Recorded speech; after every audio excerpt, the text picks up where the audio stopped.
or whatever. Instead, I am going to say, may the best speeches win and let the contests begin. And all that's left for me to do is actually to pass control to the chair lady of today's contest, who today is Olia. Thanks. Dear ladies and gentlemen, dear welcome guests, dear friends, I am very glad and honored to stay here and to welcome you here to one of the greatest events of this year and for the club. Because today, the most confident and leaders you have a chance to hear. You also hear a very humorous and prepared speeches. Is the best piece they could deliver to you. Also, we are beginning our humorous contest as the first, and I would like to remind about rules of this contest. First of all, contestants know these rules, and their speeches could have quotes not more than 25%. The second, that no offensive language could be used, or anecdotes or similar or something like that. And the third, time. We have now two timers. It's Maria Strekalo, please stand up, and Pavlo Zagorodny. They will show you time according to rules. According to rules, your speech not be less than 4 minutes and 30 seconds, and no longer than 7 minutes and 30 seconds. From 5th minutes, a green card will be shown till 6 minutes. From 6 to 7 will be shown a yellow card. And from 7th minute will be shown a red card. You won't be noticed when your time is over. So pay attention not to be disqualified by these 3 rules. According to rules, we just announcing that some contestant could be or was disqualified without naming a point at her or he. So the order of contestants is the next. The first will be Oksana Muchkina. The second, Volodymyr Ukrainets. The third, Nataly Parubocha. The fourth, Olia Shapovaliuk. And the fifth, Orest. Let's try how to applause them. I will be calling to this stage in this way. Olia Parubocha, how I am late, Olia Parubocha. In this moment, you can start, and please pay attention that even from first movement, even from first word, your time is started. Let's begin.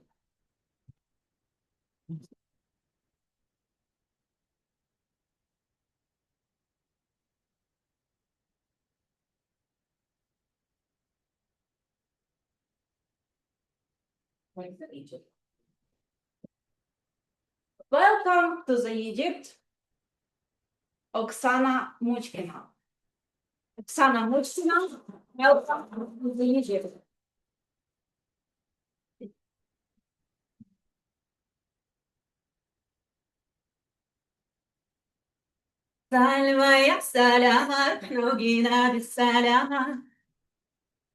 Cairo, heavy air, a smell of aromatic shisha, roasted barbecue or kebab, and heavy oiled perfumes swirling in the air together.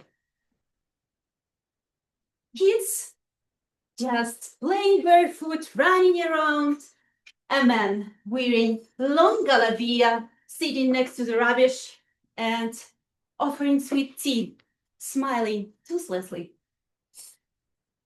Women wearing black hijabs, passing by and looking at the world through the narrowest opening. Men sitting in cafes, relaxed, puffing shisha and trading stories like cards. That was my third year in Egypt. I was on educational practice with other 17 girls. Back in Soviet Union, because we came from the Ministry of Foreign Affairs. So back in Soviet Union, they would call us Ukrainian spies undercover on a top secret mission. But thanks God, it was different times. So we stayed in a 4-star hotel. Actually, 4 stars in Egypt, it's 2 stars plus your imagination. That's how it is in Egypt. So me and Lena decided to go outside to check the surroundings next to the hotel. So we went out and suddenly it happened. Our very first greeting from Egypt. Lena, my friend, she was wearing an orange sundress and she had a prominent figure. So when we came out, suddenly she got her butt slapped by a 12-year-old guy who ran by. I got furious. How come? How could he do it? I'll teach him. So I decided to run after him. So I ran after him. Useless. This guy was faster than Usain Bolt on sugar. So disappointed, I was coming back. And you know what? Yep. Someone slapped my butt too. Welcome to Egypt. Hit me, baby, one more time. Then, of course, in the evening, all of us were in despair, disappointed, sad. We exchanged stories in a hotel room and thought, when we are going to come back home. So the next day, our teacher Jihad, just picture this, prominent nose, bushy mustache, huge glasses. Actually, he looked like a fake, like wearing a fake mustache mask all the time. But that was his natural beauty, actually. So Jihad took us to an Azhar University on foot. So imagine this, 17 girls walking in the Cairo streets without hijabs, of course, with Jihad. So men hanging out of the bus windows were shouting something like this. A pimp bringing his harem. Give me one, give me anyone. So something like this. Excuse me, this was supposed to be an educational program. We are here on academic exchange, not shooting Game of Thrones Cairo spin-off. Welcome to Cairo. Welcome to Egypt. Then, sweet girl Luda, who was the calmest girl actually in the group, came to me and whispered. By the way, that day she wore a skirt, red one. It was strange because usually she didn't wear something like this. And she told me, Oksana, you know, there is a guy, he's following me for 15 minutes, staring in slit of my skirt. I thought, okay, am I a bouncer or something? Was I a bouncer? No, but I decided to help the poor girl. So I went there, gave the guy my deadliest gaze, shouted at him something like, Yalla, Ifshi. Then ran a few steps like Bruce Lee's last cousin. And finally, he vanished. Yes, I did it. So call me Lara Croft of Egypt. then the final and the most intriguing part happened actually when we went to Alexandria. So imagine Alexandria, 5 stars hotel, Palestine, nice park around. So everything looked so calm, so nice, so beautiful over there. And I decided that it was time to make shooting. So I took my skirt.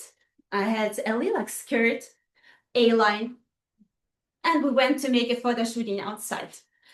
So we were like walking. We've seen few couples over there, peaceful team of footballers, small footballers, like playing over there, children. And then we heard a sound.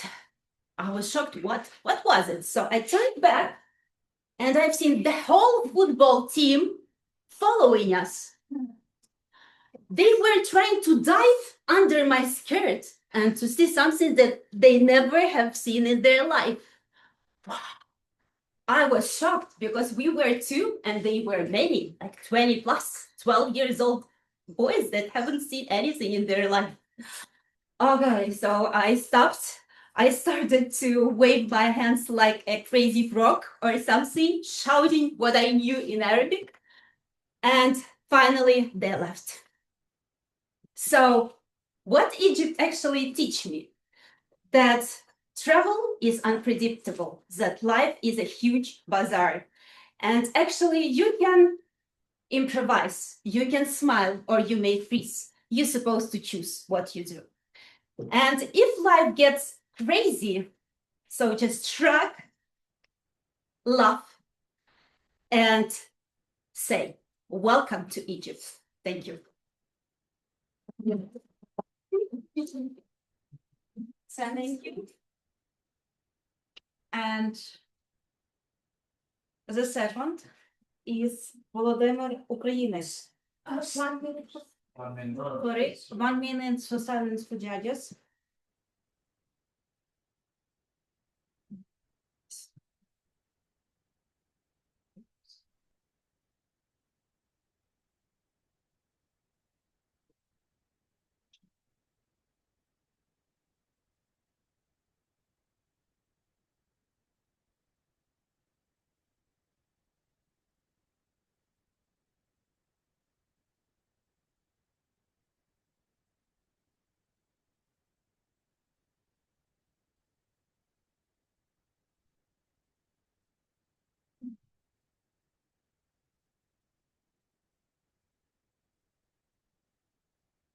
Yes, you can know it ahead of time.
Okay, I guess that 1 minute is over. Timers, please pay attention to have this 1 minute. And I would like to remind that we have today a chief judge who is Eric.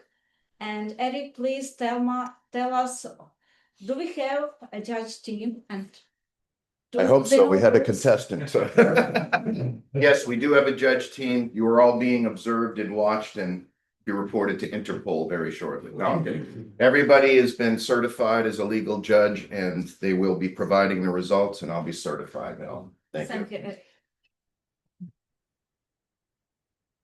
So we can go to the second contestant, and he is Volodymyr Ukrainets. When a wolf meet a scalpel, a modern love story. When a wolf meet a scalpel, a modern love story. Volodymyr Ukrainets. Hello, dear Toastmasters and honored guests. Have you ever had one of those days where nothing goes right? You wake up, spill coffee on your favorite shirt, and then you realized you adopted a slightly deranged golden retriever named Sion. No, just me. Well, let me tell you about Rob. Rob Stark, to be precise. Not some kind of king, but a regular guy who just wanted to help his friend, whose name is Sion Greyjoy, who has a knack for finding unique situations. One day, Rob received a frantic call from Sion. "Oh, Rob, old pal, fancy a quick rescue mission?" Now, people hear rescue mission and think, cat in a tree. But however, Sion thinks escaping a paintball fight gone horribly wrong, and it involved a misplaced flamingo. Rob, being the loyal friend as he is, plunged headfirst into the house. There were shouts, there were paintball guns, and as I said, a misplaced flamingo.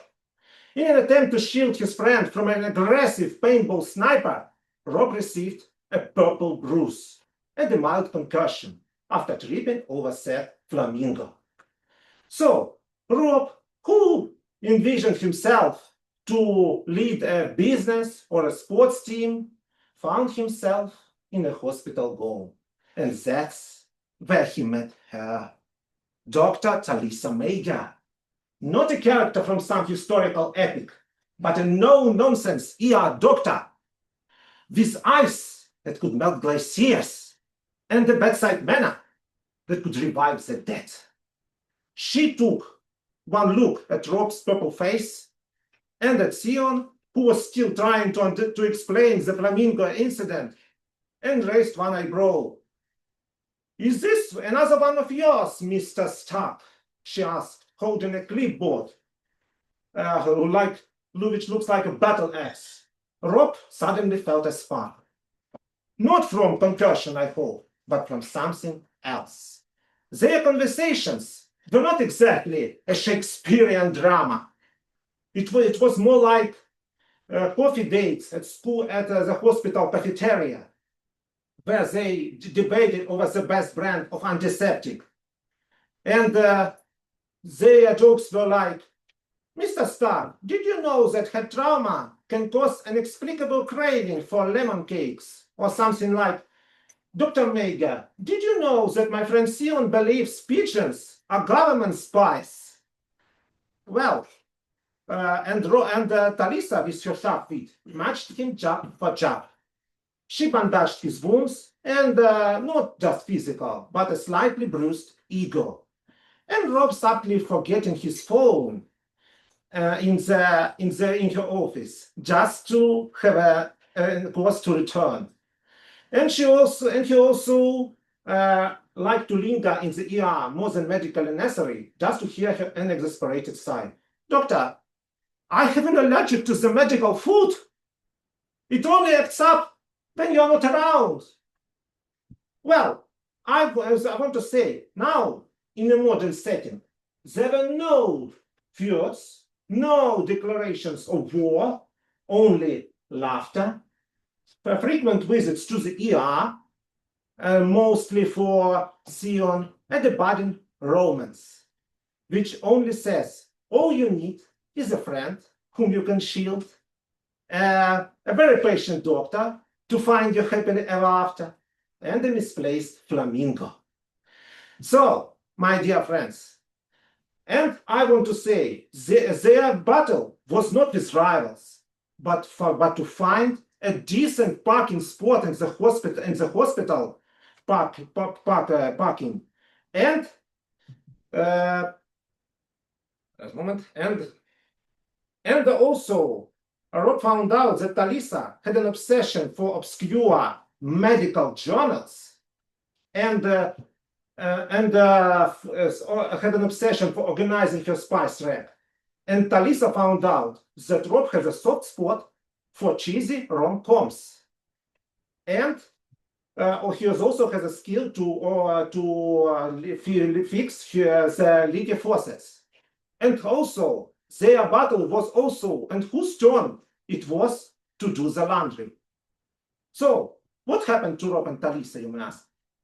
I want to calm you, there were no mysterious threats, no tragic and dramatic endings, just as I said, a bad romance for a happily ever after.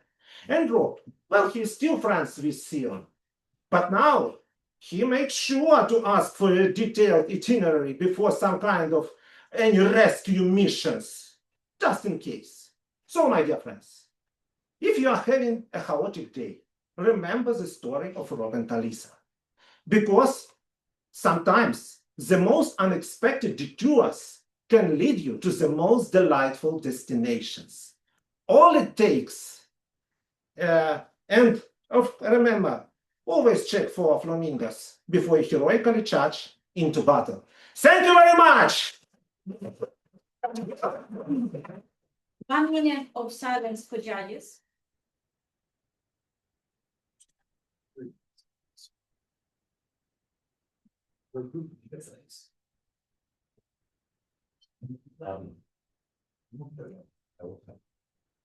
Okay.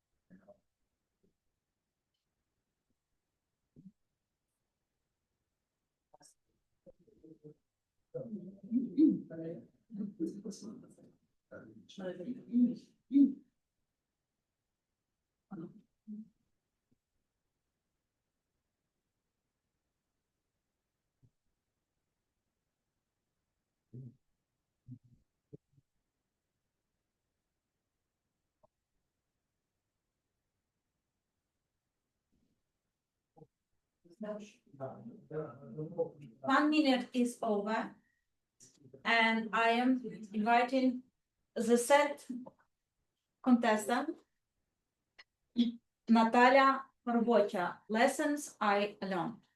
Nataly Parubocha.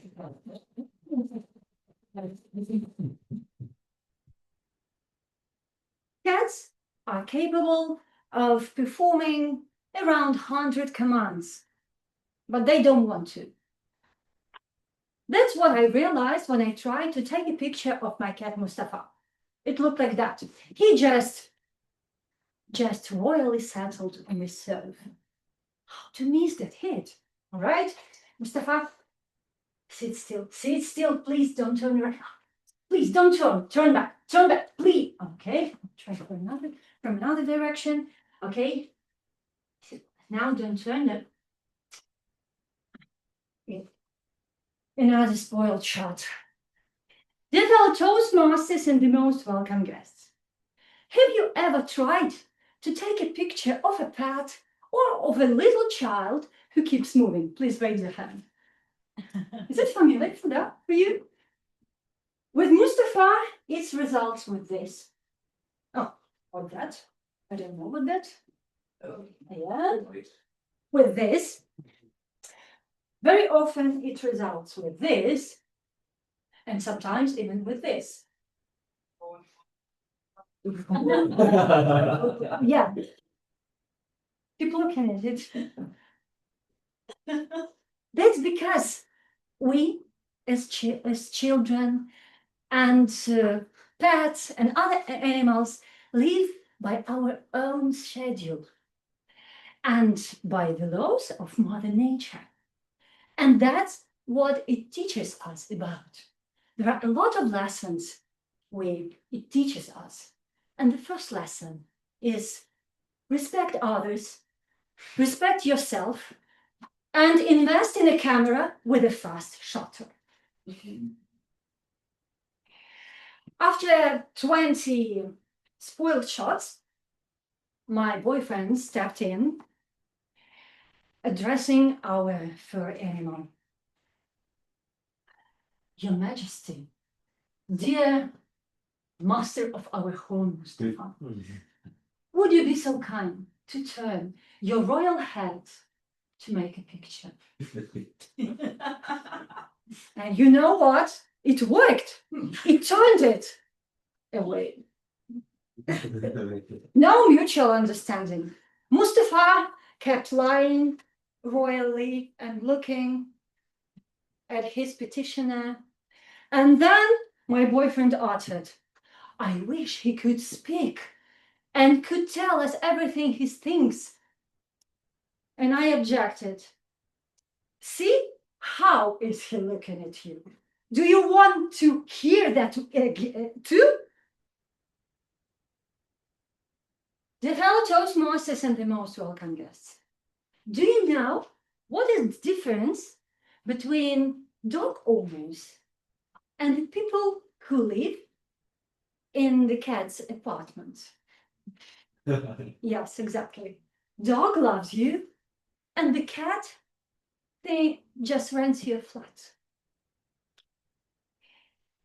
And that's another lesson of nature, because both cats and dogs, they love us regardless our status, regardless the masks we wear for the other people, regardless if we are unwashed or unshaved. Just imagine shaving to play with your cat. He's gonna scratch you anyway. Or girls, I made a hairstyle for my Labrador dog. And the Labrador, hello, I'm so happy to see you. Where have you been so long? And what's on your head? It's a very, very funny thing. That's another lesson of our Mother Nature. Be yourself no matter what, especially if you are a cat slave, because it still thinks you're a slave. Being yourself is easily when you are actually in nature, in the forest, at the seaside, in mountains, especially when you witness some very, very fascinating things that happen in nature.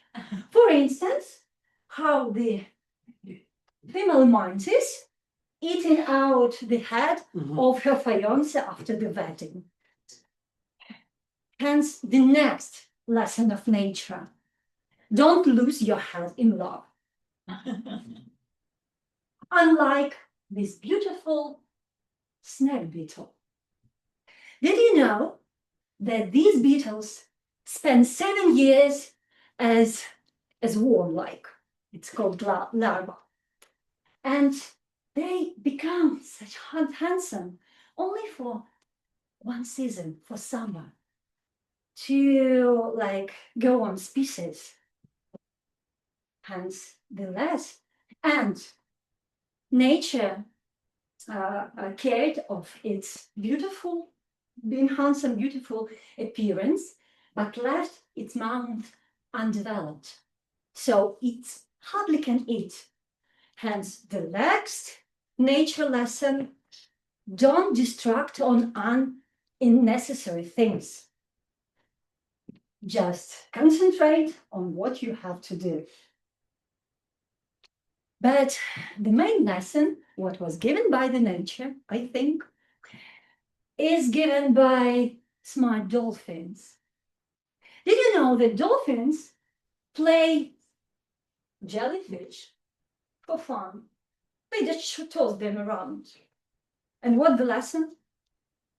Just look like, try not to look like jelly, and that's why you're going to be, to rule your life. Did you know that jellyfish just don't even have brains? And they have been living on Earth for 500 million years. So maybe that's the point. Don't care, stay dull, and stay happy. But I'm on dolphin's side. I think that staying conscious, we can rule our lives. And we can not just be a toy in someone's hands and choose our stream, not moving down others. And maybe someday nature will teach us to be as strong and wise that to treat a cat to fulfill another commands.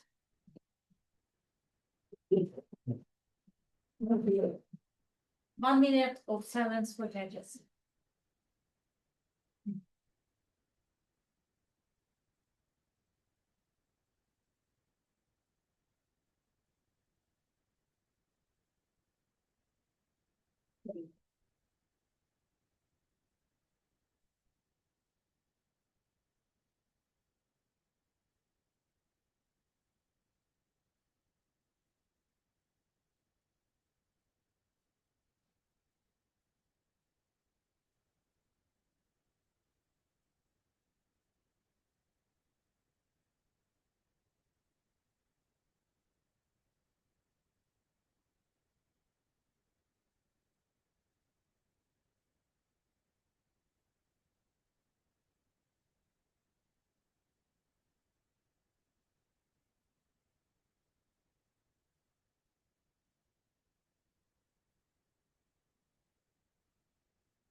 One minute up. 1 minute is over. And welcome host contestants, Olia Shapovaliuk, my loyal companion, Olia Shapovaliuk. According to Japanese culture, every item has a soul. According to me, the older a thing, the bigger its soul. That's why I adore flea markets. In addition to getting fleas, as was commonly believed in 18th century in Paris, you can actually find some treasures there. So in every city or town I visit, I always try to track one down. Around 13 years ago, when strolling in Ternopil, I saw it. Vintage, minimalistic leather backpack. It was laying in the box with the rest of the box. So once I reached it and grabbed it by a strap, I felt a sudden pull from another side. A lady had an eye on my backpack, or rather had a hand, and started tugging the other side. I'm sorry, ma'am. I got it first, I said politely. I don't care, she replied to me firmly. And there we stood, like two characters of a Mortal Kombat, reeling it in, refusing to let go. People were slowing down, trying not to watch, pretended not to watch, but secretly they were placing bets in their minds. I really wanted to run, so I planted my feet, tightened my grip, and gave this backpack a gentle but a decisive tug. The lady stumbled half step forward, sighed dramatically, and finally let it go. This way, I won my treasure. And since this battle, this treasure became my constant companion in every trip.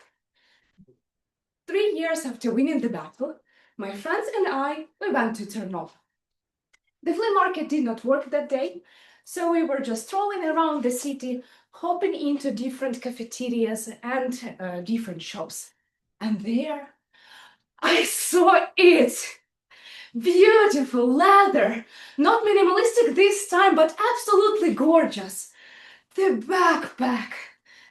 I fell in love at first sight. It fell in love with me too, I'm more than sure. But we had a terrible obstacle on our way. A shop owner who demanded a price so astronomical that even Jeff Bezos would think twice before pulling the trigger. My sadness, bound, as I was a struggling student, living on my scholarship and trying to save up. But since it was the beginning of month, I was expecting a new tranche of this tiny award for my hard study. And I calculated, okay, my savings plus this scholarship, I will definitely buy it. I was expecting it because it was supposed to arrive, the scholarship, that day or the next. I was praying to all gods. I even made some few ritual dances while waiting. But time flew by, and zero on my account did not want to turn into anything more pleasant. Thus I was waiting by the next day, still while trying to enjoy Lviv, my loyal companion by my side. And suddenly, snap! The right strap of my backpack broke, pulling all the weight into my poor left shoulder. Oh no, my dear backpack! You survived the Battle of Ternopil. Why betray me now? But even though it might have a soul, it did not have mouth to reply to my pleading. So I put it by my left shoulder and kept walking. Guess what happened next? You left. Huh? Was broken. Rip! The second strap gave way, and my backpack brought to the ground, lying there like fainting diva at the opera, sad, helpless, and dramatically silent. The only survivor left was a top short handle.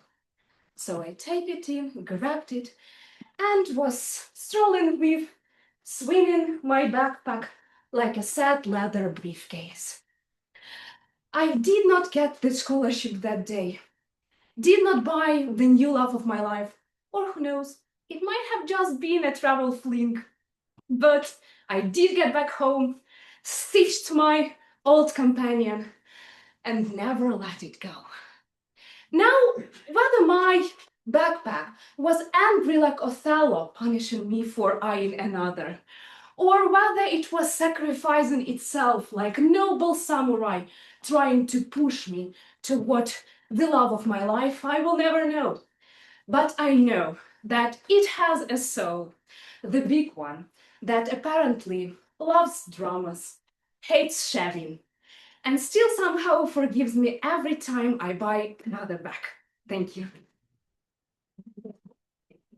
Thank you.